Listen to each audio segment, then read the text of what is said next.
Alors, bonjour tout le monde. Bienvenue à ce nouveau webinaire de la Chambre de commerce. J'attendais un petit peu que les gens arrivent. On est déjà plus d'une trentaine. Les inscriptions continuent d'entrer. Alors, bonjour à tous. Je me présente, Pierre-Jean Savard. Je suis président du conseil d'administration de la Chambre de commerce et président de l'entreprise Conteneur Expert. Aujourd'hui, on va parler de mesures gouvernementales qui est offerte aux entreprises dans le contexte, évidemment, de la COVID-19. Et pour ce faire, on n'a pas un, mais deux députés avec nous au niveau fédéral. On est très heureux. Nous avons Peter Schiffke, secrétaire parlementaire du ministre de l'Environnement et du Changement climatique, député de Vaudreuil-Soulanges, et Mme Élisabeth Brière, qui est secrétaire parlementaire de la ministre du Développement économique et des langues officielles au Québec et députée de Sherbrooke. Bonjour à vous deux. Bonjour. Bonjour.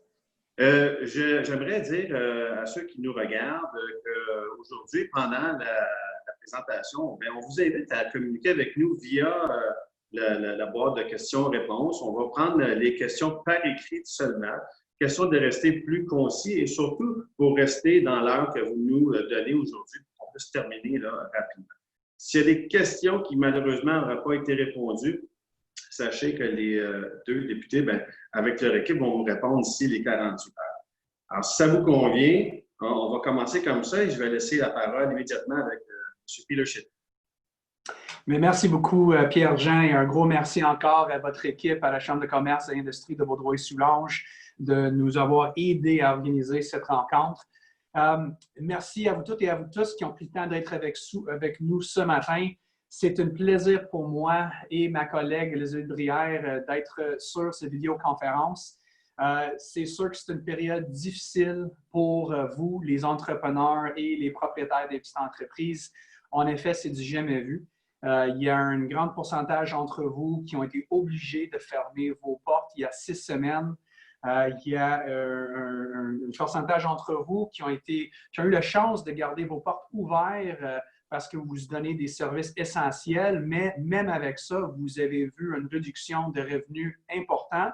Et c'est pour ça que nous, en tant que gouvernement fédéral, on a mis de l'avant différents plans, programmes, initiatives et fonds visés à vous aider durant cette crise. Je parle de l'aide d'urgence du Canada pour le loyer commercial, de subventions salariales de 75 % et aussi le prêt sans intérêt de 40 000 $. Et ma collègue Élisabeth Brière va parler un peu plus sur ça. Mais on est là pour vous soutenir. C'est une période dure. On va être sûr que durant cette crise, on est là pour vous aider. Et c'est le temps aujourd'hui de répondre à vos questions concernant tous les programmes qu'on a mis en place. Et c'est un plaisir pour nous de le faire. Just to repeat that in English really quickly, I want to thank all of you for being on the call with us this morning and for giving us an hour of your time and for also submitting your questions. I also want to thank Pierre-Jean, the president of the Chamber of Commerce and Industry of Vaudreuil-Soulanges, for having helped us organize this meeting with all of you. We know this is a very difficult time for all of you as entrepreneurs and small business owners, and we want you to know that as the federal government, we are here to provide support during this difficult time. We've put in place many plans, programs, and funds that are there to help you. We're talking about the Canada Emergency Commercial Rent Assistance, the wage subsidy, which can provide your business with up to 75% of the wage support by the federal government, as well as the $40,000 federally backed, no interest loan to make sure that you have the cash flow to get you through this difficult time. Now, we're here to answer your questions that you've already submitted. My colleague's going to be doing that in the next half an hour or so. And we're going to then hopefully have some time to take some questions en direct. Donc, sans plus tarder, c'est un honneur pour moi et un plaisir de passer la parole à ma collègue, la députée de Sherbrooke et la secrétaire parlementaire de la ministre du Développement économique, Mme Élisabeth Brière. Élisabeth, un gros merci d'avoir pris le temps d'être avec mes concitoyens et les propriétaires des petites entreprises de Vaudreuil-Soulanges. Merci et je vous passe la parole. Bonjour à tous. Merci beaucoup, Peter. C'est vraiment un plaisir d'être avec vous ce matin. Merci, Monsieur Savard, d'avoir organisé cette vidéoconférence. It's always a pleasure to be with all of you and to be able to answer to all your questions. As Peter said, we put in place a lot of measures, a lot of programs, and we will be very happy to answer to all your questions. Alors, pour faire un bref retour sur l'ensemble des mesures qui ont été mises en place, je vais y aller sur deux volets. D'abord, le volet entreprise, puis ensuite le volet particulier. Au niveau des entreprises, une des premières mesures qui a été mise en place, c'est le compte d'urgence du Canada qui vous permet d'aller chercher un prêt de 40 000 $ si votre masse salariale se situe entre 20 000 et 1,5 million. Donc, c'est une mesure qui est très intéressante, qui vous permet d'avoir des sous rapidement, un fonds de roulement, des liquidités. Et si le prêt est remboursé au plus tard le 31 décembre 2022, la première tranche de 25 % devient non remboursable. Alors, c'est une mesure qui est vraiment intéressante. In English, it is called CEBA. And if you have, if all businesses with between 20,000 and 1.5 million in annual payroll to apply, it's a very interesting measure to have liquidity fast in your account. Il y a aussi les subventions salariales d'urgence. Il y en a deux. La plus grosse, c'est celle de 75 %. C'est le Wage Subsidy. Vous pouvez obtenir jusqu'à 847 $ par employé et jusqu'à un maximum de 58 700 pour le salaire annuel. Cette mesure-là demande que vous ayez des pertes équivalentes à 15 % le mois de mars et 30 % pour les 2 mois subséquents. La façon de calculer les pertes, il existe deux façons de calculer les pertes. Vous pouvez soit comparer le mois de mars 2020 avec le mois de mars 2019 ou faire la moyenne des revenus de janvier et février et ainsi savoir là, si vous avez connu cette perte de 15 %. Le calculateur est en ligne. À partir d'hier, vous avez la possibilité de vous inscrire. On sait déjà qu'il y a eu une bonne affluence. Les gens ont profité là, grandement de ça. Et les premiers chèques devraient partir au courant de la semaine prochaine. Si toutefois, vous ne pouvez pas démontrer des pertes de 15 ou 30 %, vous pouvez toujours appliquer sur la subvention salariale de 10 % qui, elle, vous permet de toucher jusqu'à concurrence de 1 375 $ par employé, jusqu'à concurrence de 25 000 $ par employeur. Pour celle-là, on n'a pas besoin de démontrer de pertes. Et c'est aussi facile de se rembourser. Le Wage Subsidy de 10 %, c'est que c'est pris à même les déductions à la source. Si vous avez commencé par bénéficier de la subvention de 10 % et que maintenant vous souhaitez basculer vers la prestation de 75 %, c'est possible de le faire, mais les montants qui vous ont été, dont vous avez là, pu bénéficier avec celle de 10 % vont être déduits de la subvention de 75 %. J'espère que je suis claire de ce côté-là. Il existe aussi pour les entreprises toutes sortes d'autres possibilités là, pour les prêts, notamment en allant cogner à la porte de BDC, de EDC, avec les banques régulières aussi, il y a des possibilités de prêts conjoints. Et il y a 10 jours maintenant environ, on a fait une autre belle annonce avec DEC et les SADC, là, des montants de 675 millions, notamment avec DEC, où ça va être réparti à travers les 6 agences de développement régional. Mais encore là, vous êtes invités à aller cogner à la porte de DEC. Dès le début, ils ont offert des modalités assouplies, des moratoires sur le paiement des intérêts et tout. Donc, c'est un partenaire de choix qui sont là pour vous supporter, pour vous donner un coup de main. Et pour toujours avec les employeurs, on a la toute nouvelle subvention sur les loyers commerciaux.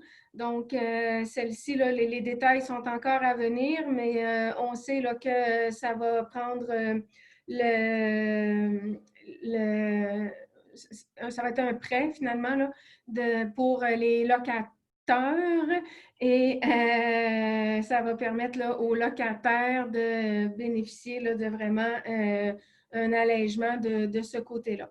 On s'attend à ce que ce soit opérationnel d'ici le mois de mai et à ce que les propriétaires d'immeubles commerciaux baissent les loyers des petites entreprises pour les mois d'avril et mai rétroactivement, là, ainsi que le mois de juin.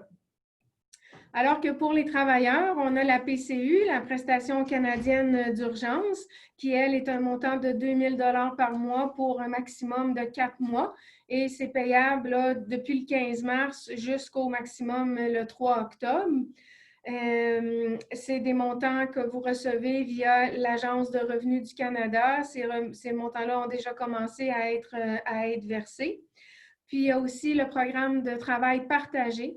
Donc, un employé qui voit ses heures réduites pourrait recevoir de l'assurance chômage et son revenu, là, son salaire, en profitant de ce programme de travail partagé, programme qui a été bonifié pour passer de 38 à 76 semaines. Voilà. Je pense que ça fait pas mal le tour. Quoi? Les étudiants, oui, effectivement, on a revu, là, Peter, on avait jusqu'au 24 avril pour revoir nos listes d'emplois étudiants. Donc, vous allez en entendre parler d'ici peu. Les emplois là, vont être affichés. Et il y a aussi eu l'annonce pour l'aide financière aux étudiants qui se décline en 3 volets. La prestation pour les étudiants, qui est un montant de 1 250 et qui peut monter jusqu'à 1 750 si l'étudiant a un enfant à charge ou souffre d'un handicap. Il y a aussi la bonification des prêts et bourses. Alors, vous comprenez que pour le Québec, ça va être un transfert aux provinces, à la province. Et il y a aussi la possibilité de faire du bénévolat. Donc, un étudiant qui fait du bénévolat dans des organismes qui vont être identifiés, dépendamment des heures qu'il aura fait, va avoir le droit de toucher une bourse qui se situe entre 1 000 et 5 000 $ pour l'aider à payer ses frais de scolarité à la prochaine session. Donc, une panoplie de belles mesures. Il s'agit là, de faire les combinaisons qui sont le plus gagnantes pour chacun et chacune d'entre vous. L'idée, comme Peter le disait, c'est d'aider le plus de monde possible, le plus de Canadiens et Canadiennes, Québécois, Québécoises. C'est l'objectif premier que notre premier ministre avait en tête lorsque la crise a débuté. Et depuis le 15 mars, ça ne cesse d'être ça qui nous mène, qui nous dirige. Et c'est aussi pour ça que les différentes mesures ont connu des assouplissements. On a vu qu'on est à l'écoute des gens sur le terrain. On est en mesure d'adapter nos programmes et ce qu'on propose pour que ça réponde le mieux aux besoins sur le terrain. Donc, c'est vraiment une situation exceptionnelle qui mérite des mesures exceptionnelles. Absolument. Merci beaucoup, Mme Brière. Et je pense qu'il est possible d'avoir un résumé peut-être de toutes ces mesures-là. Puis, je sais que les gens à la permanence qui sont derrière l'écran, si c'était possible de nous afficher ça à l'écran pour avoir le lien sur le site web, ça serait très apprécié. Merci beaucoup. On a eu beaucoup de questions quand on a fait l'annonce du webinaire. Donc, si vous me le permettez, Mme Brière, j'aimerais vous lire une des premières questions que nous avons eues qui est revenue quand même souvent. Alors, qu'est-ce que le gouvernement va faire pour rendre le prêt de 40 000 $ plus accessible aux propriétaires de petites entreprises qui n'ont pas d'employés ou qui ne remplissent pas les critères d'admissibilité par rapport à la masse salariale qui était entre 20 000 $ et 1,5 million? Ma réponse à cette question-là serait que la meilleure solution, c'est la PCU, la prestation canadienne d'urgence, puisque cet employeur-là n'a finalement pas vraiment là, de masse salariale et que les critères du compte d'urgence du Canada, c'est notamment d'avoir la masse salariale. Je pense que la solution serait de se tourner vers la PCU pour ses employés. Et comme je le disais tantôt, toutes les autres mesures aussi qui ont été annoncées, les prêts conjoints avec BDC, EDC et aussi DEC, là, si c'est quelque chose qui est possible pour cette entreprise-là. Très bien. Je rappelle aux gens qui nous regardent, vous pouvez toujours envoyer vos questions pendant qu'on discute, soit par la case questions-réponses ou directement, évidemment, à communication@ccvs.ca à la Chambre de commerce. Je vais pour la question numéro 2, Mme Brière. Pensez-vous que les différentes prestations présentées par le gouvernement diminueront la volonté des jeunes travailleurs à chercher du travail et cela causera-t-il des problèmes pour les entreprises? Oui, c'est le commentaire qu'on entend là, depuis qu'on a annoncé cette mesure-là. Étant moi-même mère de 3 jeunes adultes fin ados, je leur ai bien servi que le désir du gouvernement était que tous et chacun aillent sur le marché de l'emploi. Mais on est bien conscient aussi que la situation actuelle fait en sorte que il va peut-être avoir moins d'emplois disponibles cet été à cause du rythme de la relance, de la reprise. Donc, cette aide-là, tout comme toutes les autres mesures dont on vient de discuter ce matin, il ne faut pas s'éloigner de l'objectif premier. Ce sont des mesures d'urgence, des mesures d'aide. Alors, si l'étudiant n'en a pas besoin, ben, qu'il aille travailler et continue là, comme d'habitude. Et de façon très personnelle, moi, comme employeur, c'est sûr que à choisir entre un étudiant qui a travaillé à l'été 2020 versus un qui est resté à la maison pour bénéficier des prestations gouvernementales, mon choix ne serait pas très difficile à faire. Je vous comprends, je vous comprends. Dites-moi donc, est-ce que le gouvernement va prolonger la subvention salariale d'urgence après le mois de juin également? Pour le moment, elles ont été annoncées comme on les connaît, mais comme je vous disais tantôt, on s'adapte avec l'évolution de la situation. Donc, tout est sur la table, puis comme on est à l'écoute vraiment, et que notre souci premier est vraiment de répondre aux besoins, bien, c'est quelque chose qui pourra être envisagé. Est-ce que je peux ajouter quelque chose rapidement? Je veux juste renforcer l'importance de la rétroaction qu'on reçoit des propriétaires des petites entreprises, les employeurs, les employés. On a un appel avec notre équipe chaque jour à 5h30, puis on a la chance de partager la rétroaction que nous, on a reçue dans chaque comté à travers le pays. Et je vous donne l'exemple de comment la rétroaction a été rapidement mise en place. Il y avait la prestation d'urgence Canada d'urgence qui donnait 2 000 $ aux gens qui ont perdu leurs emplois. Et on a reçu la rétroaction des pompiers volontaires qui disaient que j'ai perdu mon emploi à temps plein, mais je reçois quand même une centaine de dollars par semaine à chaque fois que je réponds à une urgence à quelque part. Donc, j'ai le choix de continuer mon travail dans la communauté et de répondre à des urgences dans notre communauté ou d'avoir accès à la prestation canadienne d'urgence. Donc, c'est grâce à cette rétroaction-là qu'on a mis en place le fait que vous pouvez quand même faire 1 000 $ en tant que revenu par mois et d'avoir encore accès à la prestation canadienne d'urgence. Donc, on prend sérieusement la rétroaction qu'on reçoit et on essaie le plus possible de répondre rapidement aux besoins des Canadiens et Canadiennes. Peut-être, Peter, juste si vous me permettez de répéter ça en anglais. Oh, yeah. So just to repeat that in English, I want to just stress the importance of the feedback that we're getting from small business owners as well as entrepreneurs. Every day we have a call with our caucus where we have a chance to share the feedback that we've received with the ministers, with the Prime Minister.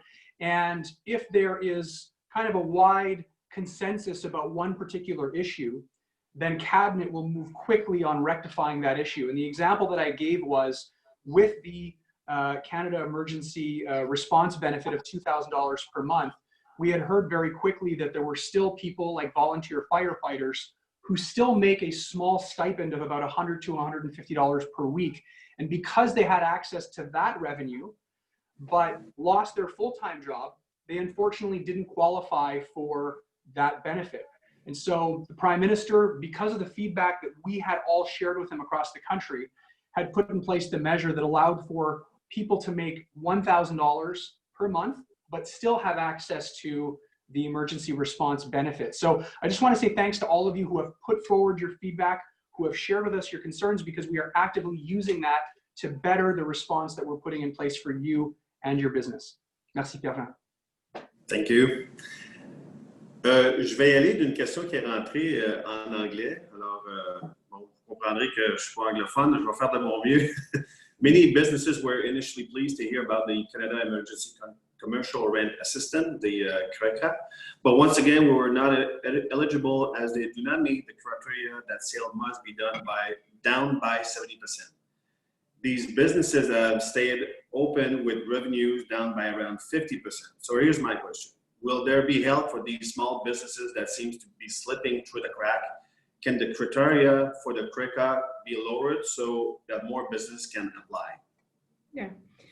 Well, although there are many business support measures, we are aware that we will have to provide other options for small and medium-sized enterprises. For the moment, the objective is to ensure that private companies are not bankrupt. So all the companies that are most affected are supported by the wage subsidy and sometimes with rents. After the crisis, we will need to help with the other way, of course. And as Peter said, we adapt our measures. So if we hear that a lot of businesses, that the 70% is too high, well, maybe we will talk together and see what we can do to lower it. Merci. Monsieur Choquet, quelque chose à rajouter? Non. Non, mais Elisabeth, est-ce que vous pouvez juste répondre en français aussi? C'est une bonne question. J'ai reçu plusieurs de ces questions à mon bureau, donc si tu peux le faire, ce serait apprécié. Alors, la question était à l'effet que, étant donné que pour bénéficier de la subvention pour les baux commerciaux, il fallait avoir des pertes de 70% et que plusieurs entreprises qui sont restées ouvertes ont connu plutôt des baisses autour de 50%, ne pouvaient donc pas bénéficier de cette subvention-là. J'ai répondu que pour le moment, notre aide là, était celle-là dans les critères qu'on connaît, parce que ce qu'on veut, c'est d'aider le plus de monde possible, mais qu'effectivement, il va peut-être devoir y avoir des mesures un petit peu plus spécifiques pour les plus petites ou moyennes entreprises. L'idée, c'est d'éviter évidemment les faillites. Et comme on s'adapte à la situation avec ce qu'on entend sur le terrain, peut-être qu'il y aura un assouplissement du côté de cette mesure-là aussi. Merci. Une autre question qui est rentrée. Une entreprise qui est fermée depuis 1 mois et dont le personnel est sur la PCU.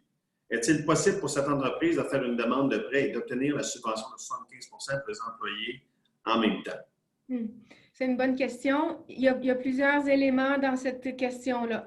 On parle de PCU, on parle du prêt, j'imagine, du prêt du Compte canadien d'urgence, et on parle de la wage subsidy, la subvention salariale de 75%. Donc, une chose est claire, on ne peut pas bénéficier de 2 mesures de façon simultanément en ce qui a trait à la PCU et à la subvention salariale. Donc, si l'employeur décide de rappeler ses employés, qui n'ont pas besoin nécessairement d'être sur place, hein, ils n'ont pas besoin de travailler pour avoir droit à la subvention salariale, mais ceux-ci, les employés, ne pourront pas recevoir la PCU. D'accord? Alors, c'est soit la PCU, soit la subvention salariale. Mais l'employeur, lui, qui bénéficie de la subvention de 75%, peut demander le prêt de maximum 40 000 $. Ouais. C'est clair, merci. Une autre question en anglais. My question is about the RIN subsidy. How to approach our landlord? Do we assume that automatically we will be asking for the 50% government assistance? Is there a form to fill through government site? Basically, I would like to know the appropriate process to best get this reduction for me to only pay 25% of my rent. This is great help to me. Yeah, thanks. Well, it is expected that the CCRA will be operational, as I said, by mid-May, with commercial property owners lowering the rents of their small business tenants payable for the months of April and May retroactively and for June. For the moment, we do not have all the specificities, but we suppose, or we wish that by mid-May it will be operational, and it will be by the Agence de Revenus du Canada. Peter, in English, it's Agence de Revenus du Canada. It's the Canada Revenue Agency, CRA. Yeah. Donc, est-ce que tu peux répéter ça en français, s'il vous plaît, Elisabeth? Je peux vous dire, depuis que le premier ministre a annoncé cette mesure la semaine passée, on a reçu des courriels, des appels en masse, puis les gens veulent savoir c'est quoi la façon de parler avec les gens par rapport à ça, c'est quoi le processus à suivre. Donc, à vous. Comme il reste quand même des détails à être connus, on n'a pas tout, mais ce programme-là, ce sont des prêts-subventions qui sont accordés aux propriétaires d'immeubles commerciaux hypothéqués. Donc, le locateur a une hypothèque là, sur l'immeuble. Ça va couvrir 50% des loyers mensuels payables en avril, en mai et en juin. Des loyers qui sont payables par les petites entreprises admissibles qui éprouvent évidemment là, des difficultés suite à la COVID. Alors, le prêt accordé va être effacé si les propriétaires d'immeubles hypothéqués acceptent de réduire d'au moins 75% le loyer des petites entreprises pendant les 3 mois qu'on a énumérés. Cela, ça va être fait en vertu d'un accord de remise de loyer qui va prévoir que le locataire ne pourra pas être expulsé durant la période de l'entente et la petite entreprise en location va couvrir le reste, soit jusqu'à 25% du loyer. Les petites entreprises qui sont touchées sont les entreprises qui paient moins de 50 000 $ par mois en loyer et qui ont temporairement interrompu leurs activités ou dont les revenus avant la COVID ont diminué d'au moins 70%. Et là, on revient avec la question qu'on avait tantôt. Le même soutien est offert aux organismes à but non lucratif et aux organismes de bienfaisance. Parfait, merci. J'ai une autre question qui est, encore une fois, très pertinente, qui est revenue. Est-ce qu'une aide sera apportée aux petites entreprises qui dépendent de la période estivale pour gagner la majorité de leurs revenus? Oui, ça aussi, hein, c'est une question qu'on entend énormément. Ça fait certainement référence là, en grande partie aux organisations qui travaillent dans le tourisme. On sait depuis le début de la crise que ce secteur-là est particulièrement touché. Toutes les mesures qu'on a annoncées peuvent être utilisées par ces organisations-là, c'est sûr, mais on comprend que l'impact va être connu peut-être plus tard au cours de l'année. Pensons à juillet, août et peut-être même septembre. Donc, avec la ministre Joly et toute l'équipe, en fait, quand on fait des appels de ce genre, on demande aux gens de nous donner des pistes de solutions. C'est extraordinaire de constater comment il y a de la mobilisation, de la concertation et que les gens se parlent puis tentent ensemble de trouver des initiatives, des projets pour assurer la reprise et la relance. Alors nous, quand on entend ça, bien, ça nous permet de réfléchir à quelles mesures, quels programmes on pourrait lancer pour aider et favoriser la reprise. Donc, j'ai fait un détour là, pour arriver à une réponse qu'il va y avoir quelque chose d'annoncé, certainement. Sous quel type, je ne le sais pas encore, mais c'est sûr qu'on a ça dans notre radar. Merci. J'ai une question ici. Je vais prendre une question qui vient en direct. Question de Luc Boyer. Si à cause d'une baisse d'activité, les revenus d'employés baissent, mais sont supérieurs à 1 000 est-ce qu'il existe une aide?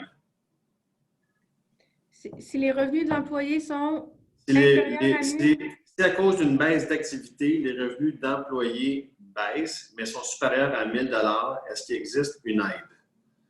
OK, bien alors, ce que je comprends de la question, c'est que l'employé gagne toujours plus que 1 000 $, donc il ne peut pas demander la PCU. Là, ce serait à l'employeur de demander la subvention salariale de 10 ou de 75 %. Je comprends. OK. Et une autre question qui provient des gens. Est-ce que les entrepreneurs qui se payent en dividendes, on est rendu avec ça? Est-ce qu'il va y avoir un programme annoncé prochainement? Oui. D'abord, les dividendes, ça aussi, comme Peter le disait plus tôt dans la conférence, c'est quelque chose qu'on a adapté suite aux commentaires qu'on recevait là, lors des appels des caucus et qu'on a pu porter au cabinet des ministres concernés. Donc, les dividendes non éligibles se qualifient comme base pour la PCU. Alors, un propriétaire d'entreprise qui se verse des dividendes a le droit de recevoir la PCU là, si les autres critères sont rencontrés. Par contre, pour le moment, les dividendes ne font pas partie de la masse salariale. Alors, pour recevoir la subvention de 75 %, on ne peut pas inclure le dividende qui est versé aux dirigeants, par exemple. OK. Merci. Je vais retourner avec une question en anglais, si vous me le permettez. To be able to reopen my restaurant, I need to be able to bring back my employees part-time. Their hours will increase as sales increase. If my employees are collecting CRD and getting $200.50 or less weekly, then does my business qualify for the 75% wage subsidy? Well, there is two measures again in that question. To be able to receive the Canadian emergency, in English, I'm sorry, I don't have the Canada Emergency Response Benefit. Yeah, thank you. Well, you have to have lost your job or to have a revenue less than 1,000. Those are the two criteria for that prestation. And for the wage subsidy, it's the same as we said.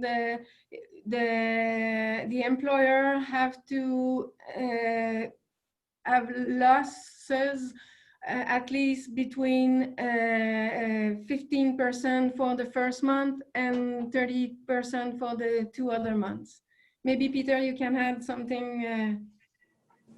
No, that's exactly it. I mean, it's two separate things. Je pense que qu'est-ce qu'il voulait savoir, c'est si il peut avoir quelqu'un qui reçoit le 1 000 $ par mois, donc un employé qui reçoit 250 $ par semaine, donc 1 000 par mois, et aussi utiliser le wage subsidy, donc la subvention salariale. Okay, no. Okay. You can only if your employees receive the Canadian emergency response benefit, yeah. So that's interesting because I received a lot of questions about that, Elizabeth. People wanted to know if I had somebody working part-time at my restaurant, for example, serveuse ou quelque chose comme ça, would I be able to pay them the $1,000 and then also be able to use the subvention salariale while they're getting the prestation canadienne d'urgence or the emergency response benefit? So the answer is no. You can't use both. Okay. That's it. You can pay the 1,000 and you can ask for the wage subsidy, but the employee cannot receive the emergency response benefit. Okay. Good to clear that up. Merci. Thank you. Merci. Alors, je vais encore d'une question qui nous provient de notre public. Monsieur Philippe Roy nous dit, le gouvernement a fait de nombreuses annonces depuis quelques semaines. Les mesures se sont ajustées pour mieux s'adapter à la situation des entreprises. Mais certaines entreprises sont encore à réflexion à savoir si elles vont ou non avoir recours à ces programmes. Ces mesures seront-elles offertes encore longtemps et dans le cas d'une nouvelle vague et de fermeture, seront-elles disponibles à nouveau? On en a glissé un petit mot tantôt. Pour la Wage Subsidy, la subvention de 75 %, on sait que c'est pour jusqu'au mois de juin, le 6 juin, est bonne, alors que pour la PCU, c'est jusqu'au 3 octobre. Pour le moment, ce sont les dates connues, mais comme on a dit tantôt, étant donné qu'on s'adapte et qu'on écoute et qu'on suit l'évolution de la situation, ben, j'annonce rien, mais je pense que il faut reconnaître que c'est une des forces de notre gouvernement dans la crise actuelle de se retourner et de répondre aux besoins. Alors, peut-être qu'il y aura quelque chose. Mais comme on a dit aussi tantôt, il s'agit de mesures d'urgence. Donc, quand on pense à la relance, ce sont aussi des mesures temporaires. Je comprends. Et avec la relance qui s'annonce, pour dans notre cas, là, dans Vaudreuil-Soulanges, vers le 19 mai, point de vue économique, est-ce que les entreprises qui vont réouvrir, est-ce que si les employés reviennent et qui attrapent le virus ou tombent malades, qu'arrive-t-il à ce moment-là? Est-ce qu'ils retournent sur la PCU? Comment ça va fonctionner? Oui, ça, c'est quelque chose qui est possible. S'ils n'ont pas touché les 4 mois où c'est accessible là, et qu'ils attrapent la COVID, ben, ils pourraient retourner. Okay. Oui, puis le critère, c'est vraiment, Pierre-Jean, c'est de ne pas avoir un revenu pendant 2 semaines. Donc, par exemple, s'ils attrapent le COVID-19, ils sont obligés de retourner chez eux. À ce point-là, ils vont attendre 2 semaines. Ils vont soumettre une application pour la prestation canadienne d'urgence. Ça va être rétroactive au moment qu'ils ont perdu leurs emplois ou qui ont été obligés de retourner chez eux grâce à la COVID-19. Mais ça, tu peux continuer de faire durant la période de jusqu'au mois d'octobre qu'on a annoncé. Donc, c'est une bonne question. OK.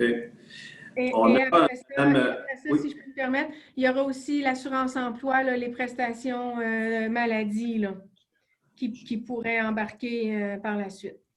OK, merci. On a une question de Mme Nathalie Gervais. Elle nous dit « Comment faire si le travailleur étranger prévu ne peut y être et mon fils pourrait prendre la relève?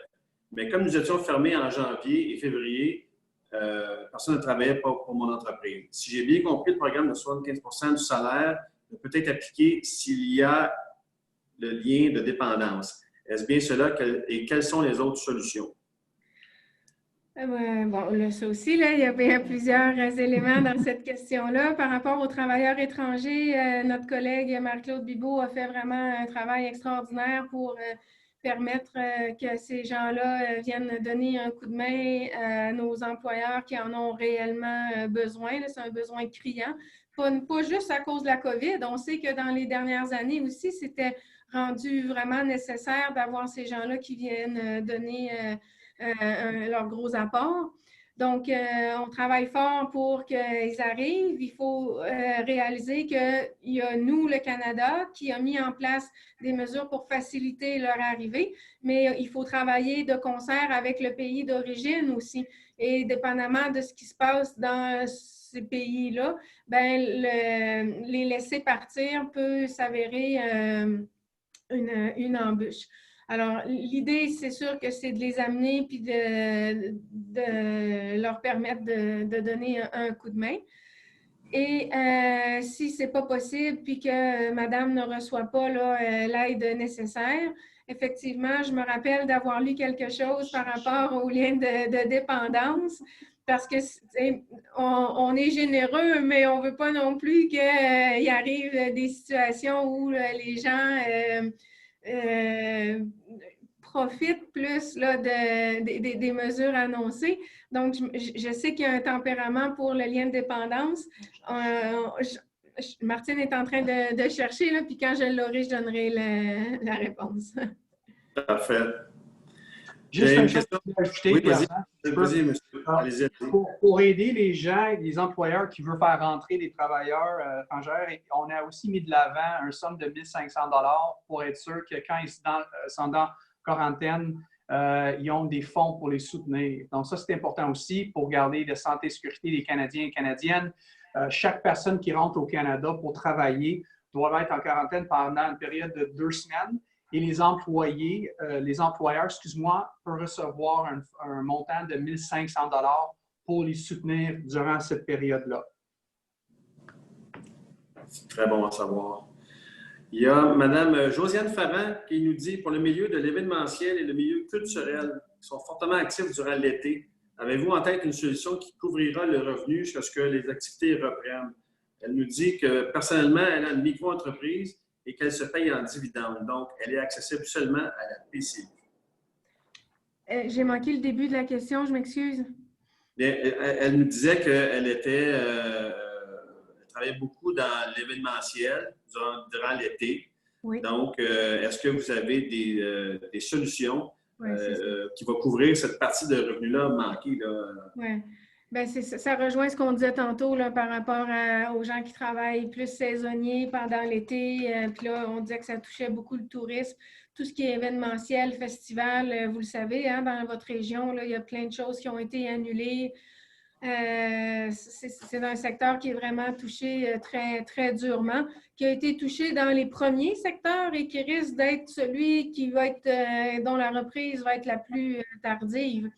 Alors, comme je disais, on est très à l'écoute, on reçoit les commentaires, les suggestions et tout ça, puis on travaille à un programme, des mesures qui vont aider ce secteur. Merci.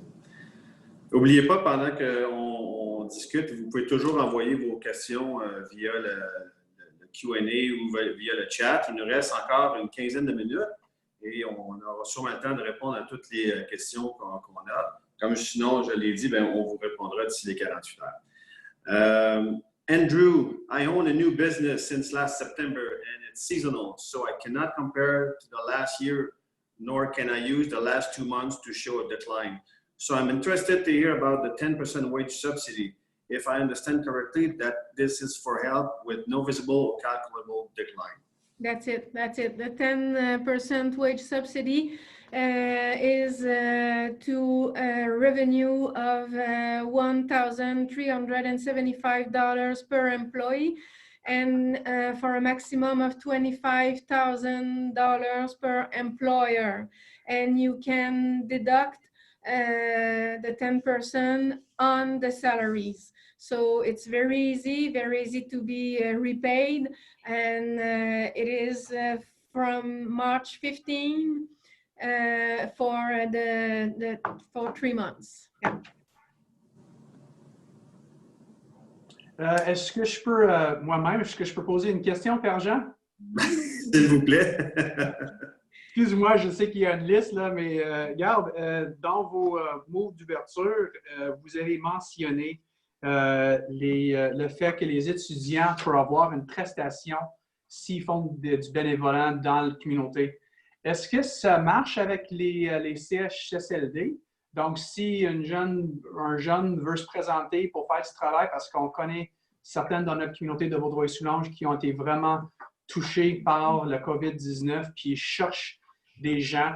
Est-ce que si tu te présentes pour faire du bénévolat dans les CHSLD, est-ce que tu peux avoir cette prestation-là?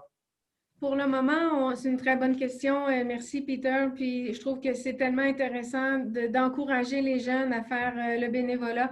Il me semble que, comme on disait tantôt, là, dans un CV, ça paraît bien de dire que dans cette période difficile de crise, le jeune s'est retroussé les manches puis a dit, bon, ben moi, j'ai du temps puis je redonne à ma communauté. Pour le moment, ce qu'on sait, c'est que ça doit être des postes de service national par l'intermédiaire d'organismes de la communauté. Alors, ça va être précisé là, dans les prochains jours, qu'est-ce qu'on entend par service national. Mais j'imagine que CHSLD étant un service essentiel, ça va certainement faire partie de la liste. Parfait, merci. On retourne aux questions qui nous proviennent des participants. Est-ce que quelqu'un qui reçoit le PCU peut s'engager dans un nouvel emploi en recevant moins de 1 000 $ par mois ou est-ce que ça doit devenir un travail déjà existant? Non, c'est correct. L'idée, c'est de gagner moins de 1 000 $. Alors, si c'est en plus pour aller donner un coup de main dans un CHSLD ou dans les épiceries, ben, c'est parfait. Et si la situation devrait s'aggraver à l'automne et puis affecter les revenus, est-ce que c'est possible que les mesures de 75 % au niveau salarial soient extensionnées? Je sais qu'on est en train de s'adapter, mais selon vous? Oui, ben c'est ça. On a discuté un peu tantôt, là.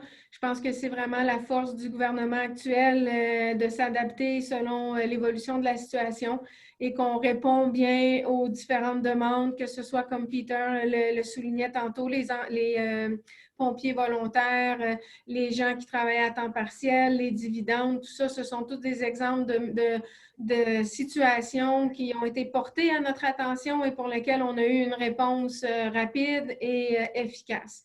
Donc, je pense qu'on ne laissera pas personne tomber. On est là pour supporter, pour aider, pour faire en sorte que les gens passent à travers cette situation difficile et qu'on soit prêt à la reprise, à la relance. Donc, on verra là, ce qu'on doit faire s'il fallait que la situation se prolonge. Je comprends.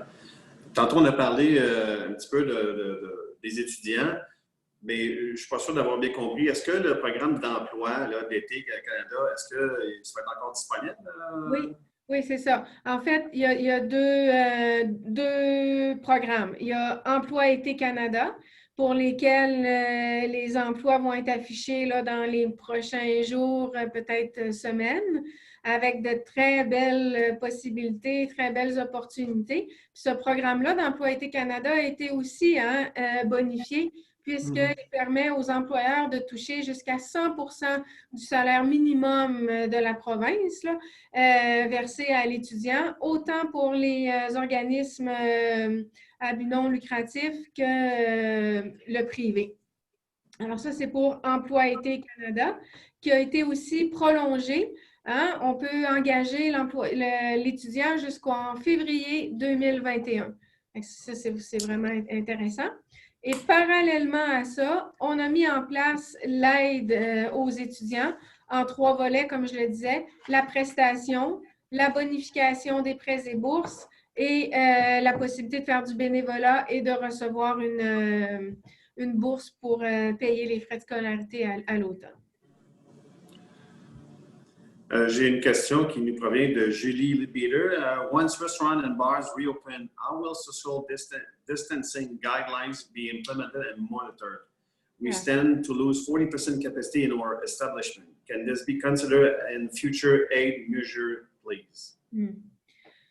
Yeah, we all concerned about that, and we know that we will have to put some sanitary measures to make sure that we get rid of the virus. So maybe it will be that 1 table out of 2 is used for clients. But those measures will come from Quebec because you know that when it's question of wealth, it has to come from Quebec. So we'll see what Mr. Legault will say about that. Merci. J'ai une dernière question. Est-ce que vous avez de l'information sur le programme des bourses pour les étudiants? Je ne sais pas si on y a déjà répondu, mais on nous demande ça. Ce qu'on a pour le moment, c'est que les bourses vont être doublées. On parle du programme de bourse d'études canadiennes.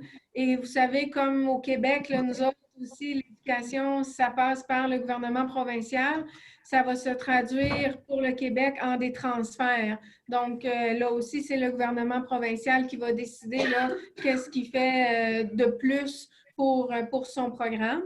Les critères d'admissibilité vont être élargis. On bonifie le programme de prêt également. Puis pour ce qui est de la recherche, les bourses de recherche postdoctorale et pour les études supérieures qui se terminaient vont également être prolongées. Il y a beaucoup d'aide. On y croit vraiment à la recherche. Vous savez que le gouvernement fédéral est le gouvernement qui a remis en place toute l'aide dans le milieu de la recherche. On est très content de l'avoir fait parce qu'aujourd'hui, dans une situation comme celle-là, c'est ça qui nous permet de réagir, de se revirer de bord rapidement. Même quand on pense à l'équipement, combien de chercheurs, d'entreprises ont été en mesure de mettre la main à la pâte pour fabriquer visières, masques et tout. Donc, la recherche, on comprend l'importance de la recherche. Et pour trouver le virus et se sortir de la COVID, bien, c'est sûr que ce sont les chercheurs qui vont être présents pour nous donner ce coup de main-là. OK. Une question peut-être plus large, là, si les entreprises n'avaient pas ou n'ont pas fait encore de demande, est-ce qu'ils ont encore le temps? C'est encore possible? On a jusqu'à quand pour faire des demandes? Oui, c'est toujours possible de faire les demandes. Comme on a dit tantôt, la PCU, c'est jusqu'au mois d'octobre et les autres pour la subvention salariale, c'est de 75 %, c'est jusqu'au 6 juin. Donc, il n'y a pas de souci de ce côté-là. J'ai trouvé la réponse là, pour le lien de dépendance. Je dis j'ai, mais c'est Martine. Donc, une règle spéciale s'applique aux employés qui ont un lien de dépendance. Le montant de la subvention pour ces employés est limité à la rémunération admissible versée au cours de toute cette période de rémunération entre le 15 mars et le 6 juin, jusqu'à concurrence d'une prestation hebdomadaire maximale de 847 $ ou 75 % de la rémunération hebdomadaire que l'employé touchait avant la crise. En simple, c'est qu'on ne veut pas que le salaire de la personne qui a un lien de dépendance soit augmenté pour aller toucher une plus grosse subvention. Donc, il faut que ce soit ce qu'il recevait et qui était déjà à l'emploi au 15 mars 2020. Donc, Madame avait raison, là, elle ne peut pas l'engager maintenant et profiter de la subvention salariale pour lui, puisqu'il n'était pas à l'emploi le 15 mars. Très bien. Et je voulais juste peut-être juste préciser ma question de tantôt. Quand je parlais des programmes, j'ai oublié de spécifier. Pour ce qui est du programme d'emploi d'été Canada pour les étudiants, ceux qui n'avaient pas fait leur demande, parce que, bon, ils ont été fermés pour que ce soit, est-ce qu'ils peuvent toujours faire une demande? Et ça va dépendre de chaque député, je dirais. S'il y a des postes encore disponibles, vous savez comment ça fonctionne, hein? Chaque député reçoit une enveloppe là, et comble selon la demande et les postes disponibles. Donc, si ça n'a pas été tout utilisé après ce que je pourrais qualifier de premier tour, bien, il pourrait y avoir un deuxième tour pour vider l'enveloppe. Oui, juste pour ajouter sur ça, la date de limite, c'était vendredi le 24 avril. Donc, ça vient juste de passer pour le premier comme groupe. Mais comme Mme Bréa vient juste de mentionner, pour avoir une deuxième vague, s'il y a de l'argent qui reste, à ce point-là, on va voir si on peut faire une demande pour plus de soumissions. Puis je vais partager ça avec toutes les entreprises dans la région. Parfait. Il nous reste quelques minutes, puis je vais essayer de passer toutes les questions. Il ne reste pas beaucoup. Alors, on a Heidi qui nous dit « Quand je vais retourner au travail comme toiletteuse, j'aurai besoin de beaucoup plus d'équipements de protection que je n'avais besoin avant. Est-ce qu'il y a des plans d'aide pour les petites entreprises avec toutes ces dépenses qui vont être en extra maintenant? » Oui, ça aussi, c'est quelque chose qui relève de Québec, étant donné que c'est santé, les mesures sanitaires et tout, là, il va falloir voir qu'est-ce que le gouvernement provincial va sortir de ce côté-là. OK. Donc, je ne vois pas d'autres questions. Est-ce que vous voulez rajouter quelque chose, Mme Brière, M. Chifki, avant qu'on conclue?